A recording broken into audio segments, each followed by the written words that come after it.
नमस्कार, फाइटर समाचार में आपका स्वागत है। पेश आज 13 जून शाम 7 बजे राजस्थान की खास खबरें। राजस्थान, हरियाणा, दिल्ली और उत्तर प्रदेश में गैंग के साथ मिलकर चोरी करने वाले ससुर दामाद सहित 5 बदमाशों को सीकर पुलिस ने गिरफ्तार किया है। पांचों यूपी और दिल्ली से धर दबोचे गए हैं। बदमाश सूने मकानों और फ्लैटों को निशाना बनाते थे। सीकर पुलिस सादी वर्दी में मजदूर ऑटो ड्राइवर का भेष बदलकर बदमाशों का पीछा कर रही थी। इस गैंग ने सीकर के रॉयल रेजिडेंसी, वृंदावन सिटी और हनुमान टावर रेजिडेंसी में मार्च और अप्रैल में चोरी की 3 बड़ी वारदात की थी। एसपी भुवन भूषण यादव ने बताया कि उद्योगनगर थाना अधिकारी मनोज कुमार की अगुवाई में गठित विशेष टीम ने गैंग के 48 वर्षीय नईम, 25 वर्षीय शाहरुख, 48 वर्षीय रहीस, 52 वर्षीय फकरू और 23 वर्षीय रियाजुद्दीन को गिरफ्तार किया है। सभी यूपी के रहने वाले हैं। गैंग में ससुर दामाद शाहरुख और फकरू की जोड़ी भी थी। डूंगरपुर में 2 तालाबों का ठेका देने की एवज में 20,000 रुपये की घूस लेने वाले सावला पंचायत समिति के सरपंच के खिलाफ उदयपुर एसीबी ने कोर्ट में चालान पेश किया। प्रकरण के अनुसार डूंगरपुर के रागेला निवासी देवीलाल बीना ने 21 सितंबर 2023 को बांसवाड़ा एसीबी में शिकायत देकर आरोप लगाया कि वह मछली का ठेका लेते हैं।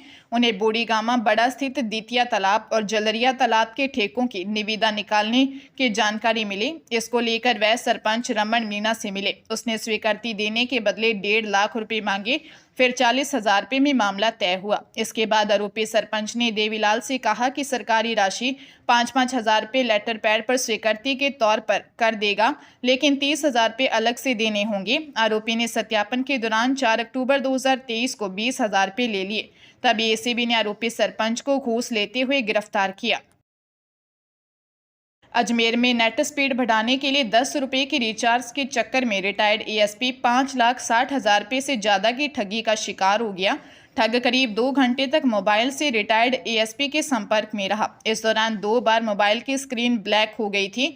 शातिर ठग ने रिटायर्ड एएसपी को होल्ड पर ही रहने को कहा था। करीब पौने घंटे स्क्रीन काली रहने के बाद सामान्य हुई तो फोन कटा। इसके तुरंत बाद उसके खाते से 5 ट्रांजैक्शन में 5,62,000 रुपये निकलने का मैसेज आया। डीएसपी नेमीचंद ने बताया कि मामला दर्ज कर जांच कर रहे हैं। रिटायर्ड एएसपी लोकेश त्रिपाठी निवासी पंचशील नगर ने बताया कि घर में लगे वाईफाई की रेंज बढ़ाने के लिए गूगल से जियो फाइबर के हेल्पलाइन नंबर लिए थे। कॉल किया तो हेल्पलाइन का नंबर बिजी आया।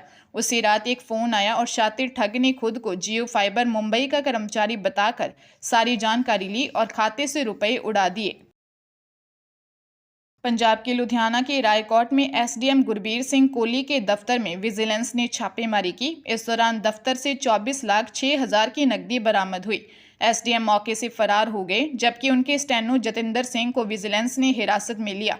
मामला रायकोट के गांव बड़ैच के 2 सगे भाइयों बलदेव सिंह और सुखदेव सिंह की 14 एकड़ जमीन से जुड़ा है। इस जमीन का इंतकाल चढ़ाने के लिए 25 लाख रुपए की रिश्वत मांगी गई थी। विधायक हाकम सिंह ठेकेदार की टीम ने सबसे पहले एसडीएम दफ्तर में छापेमारी की।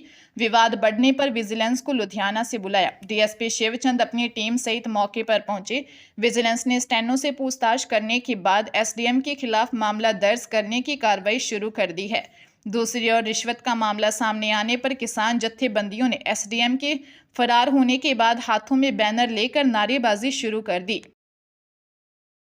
जोधपुर रेंज की स्पेशल साइक्लोनर टीम ने 25,000 के नामी हत्या के आरोपी को गिरफ्तार किया है। आरोपी पिछले करीब 5 वर्षों से फरार चल रहा था। आरोपी ने गुस्से में आकर अपने ही काका के चचेरे भाई की हत्या कर दी थी। मामले में आरोपी के परिवार के लोग जेल में हैं, जबकि खुद लंबे समय से फरार चल रहा था। रेंज आईजी विकास कुमार ने बताया कि टीम ने लंबे समय से फरार चल रहे आरोपी राजेश बिश्नोई निवासी रामनगर रड का बेरा भोजासर को गिरफ्तार किया है। आरोपी ने गुस्से में आकर अपने चचेरे भाई की हत्या कर दी थी। आरोपी खुद भी सरकारी अस्पताल में नर्सिंग ऑफिसर था और उसका भाई मृतक हरि किशन भी सरकारी अस्पताल में नर्सिंग ऑफिसर था। दोनों परिवारों के बीच जमीन को लेकर लंबे समय से विवाद चल रहा था। इसी के चलते आरोपी ने अपने भाई हरि किशन की हत्या कर दी थी। मोदी सरकार के तीसरे कार्यकाल का पहला साल पूरा होने पर राजस्थान सरकार के ग्रामीण विकास, पंचायती राज, आपदा प्रबंधन राज्य मंत्री ओटाराम देवासी ने सिरोही में प्रेस वार्ता की। मोदी सरकार के 11 साल के कार्यकाल की उपलब्धियां गिनाई। इस दौरान एक सवाल के जवाब में कहा कि नगर पालिका, नगर परिषद, नगर निगम के चुनाव नवंबर से दिसंबर तक और पंचायती राज के चुनाव 2026 में करवाएंगे। ओटाराम निवासी ने कहा, हमारी सरकार की तरफ से मेला लगता है, युवाओं को रोजगार की बात आती है, उनको हम नियुक्ति देने का काम कर रहे हैं। अब कितने युवाओं को राजस्थान सरकार ने नौकरी दे दी है? इस सवाल के जवाब में कहा, मैं सिरोही जिले से आता हूं, हर मेले में 2 से 3 युवाओं को नौकरी मिलती है। मंत्री ने कहा, पिछली सरकार में आए दिन पेपर लीक होते थे, युवाओं की जिंदगियां बर्बाद हुई। इसके लिए हमारी सरकार ने एक्शन लिया, पेपर माफिया ने उनको जेल में डालने का काम किया है। हरियाणा के सोनीपत नगर निगम का क्लर्क और उसका सहयोगी चपरासी भ्रष्टाचार में फंस गए हैं। आरोप है कि दोनों ने प्रॉपर्टी आईडी की समस्या को एक दिन में ही ठीक कर दिया। इससे पहले मोहन नगर निवासी पीड़ित विनोद को कागजात में कमियां बताकर 2 माह से चक्कर कटवाए जा रहे थे। सीधे रुपए तो नहीं मांग रहे थे, लेकिन कभी यह कागज लाओ और कभी यहाँ साइन नहीं है, इस तरह से परेशान कर रहे थे। परेशान व्यक्ति ने क्लर्क से संपर्क किया तो उसने कहा, लालच छोड़कर अपना काम करवा लो भाई, मुझे नहीं चाहिए, आगे देने हैं। आरोप है कि डिप्टी मेयर के कमरे में बैठकर यह रिश्वत ली गई। पीड़ित व्यक्ति ने क्लर्क के रिश्वत लेते की वीडियो बनाई और निगम कमिश्नर को भेज दी। निगम कमिश्नर ने वीडियो सामने आने के बाद मामले की जांच बिठा दी है। जॉइंट कमिश्नर मामले की जांच करेंगे। उधर इस संबंध में डिप्टी मेयर मंजीत सिंह गहलावत का कहना है कि वे लोगों की समस्या से संबंधित किसी कार्य के सिलसिले में बाहर गए हुए थे। इस मामले में कोई लेना देना नहीं है। राजस्थान लोक सेवा आयोग की ओर से सहायक निदेशक भर्ती 2024 अंतर्गत 16 जून रात्रि 12 बजे तक ऑनलाइन आवेदन में संशोधन का अवसर अभ्यर्थियों को दिया गया है। निर्धारित अवधि पश्चात लिंक स्वतः निष्क्रिय हो जाएगा। अभ्यर्थी संशोधन के लिए केवल ऑनलाइन संशोधन के विकल्प का ही प्रयोग करना होगा। ऑफलाइन संशोधन स्वीकार नहीं किए जाएंगे।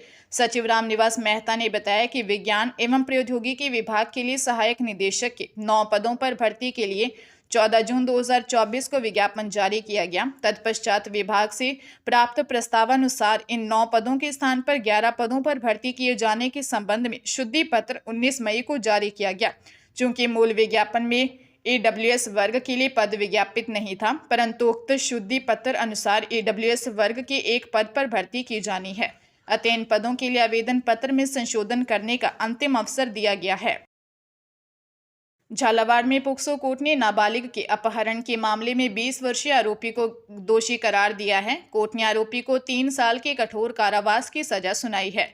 साथ ही 20,000 रुपये का अर्थदंड भी लगाया है। मामला 19 मार्च 2024 का है। पीड़िता के पिता ने दी रिपोर्ट में बताया कि आरोपी उनकी नाबालिग बेटी को डरा धमकाकर और बैला फुसलाकर जबरन हनुमानगढ़ के पीलीबंगा ले गया था। विशेष लोक अभियोजक दीपेश भार्गव ने बताया कि पुलिस ने पोक्सो एक्ट के तहत मामला दर्ज किया। जांच के बाद आरोपी को गिरफ्तार कर कोर्ट में पेश किया। भार्गव ने राज्य सरकार की ओर से पैरवी की। सभी तथ्यों और गवाहों के आधार पर विशेष जज गणेश कुमार ने आरोपी को दोषी माना और सजा सुनाई। उदयपुर में पति ने पत्नी को जंगल में ले जाकर हत्या कर दी। वारदात के बाद आरोपी ने थाने पहुंचकर सरेंडर कर दिया। जब महिला के पीहर पक्ष को हत्या की जानकारी लगी तो वे हथियार लेकर आरोपी के घर की ओर निकल पड़े। हालात बिगड़ता देख पुलिस ने उन्हें तुरंत रास्ते में ही रोक लिया। इस दौरान परिजनों ने जमकर हंगामा किया।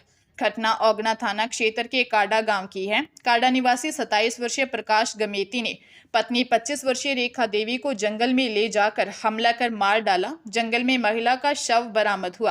पुलिस ने गोगुंदा स्थित पाटिया में महिला के परिजनों को सूचना दी। खबर मिलते ही पीहर पक्ष के लोग बड़ी संख्या में जीपों में सवार होकर काडा की ओर निकल पड़े। गुस्साए परिजनों को पुलिस ने ओंगड़ा में रोक लिया।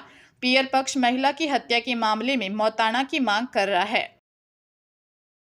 बूंदी पुलिस ने शराब दुकान के सेल्समैन की हत्या के मामले में 3 आरोपियों को गिरफ्तार किया। कापरेन थाना क्षेत्र के बलकासा में 31 मई को शराब ठेके पर शराब पीने से मना किया था। इस पर आरोपी नाराज हो गए। उन्होंने सेल्समैन को जाति सूचक गालियां दी और धमकाया। शाम को आरोपियों ने हमला कर दिया। गंभीर चोटों के कारण अस्पताल में ओम प्रकाश की मौत हो गई। सेल्समैन की पत्नी विजय लक्ष्मी की शिकायत पर पुलिस ने कार्रवाई की। मुख्य आरोपी 25 वर्षीय विशाल सेन जयपुर में छिप गया था। पुलिस ने उसे गांव लौटने पर पकड़ा। इससे पहले विशाल के पिता गिरिजेश, 51 वर्षीय नंदन सेन और 26 वर्षीय लोकेश कुमार मेघवाल उर्फ लेखराज को गिरफ्तार किया था। पुलिस हमले में शामिल अन्य संभावित आरोपियों की तलाश कर रही है।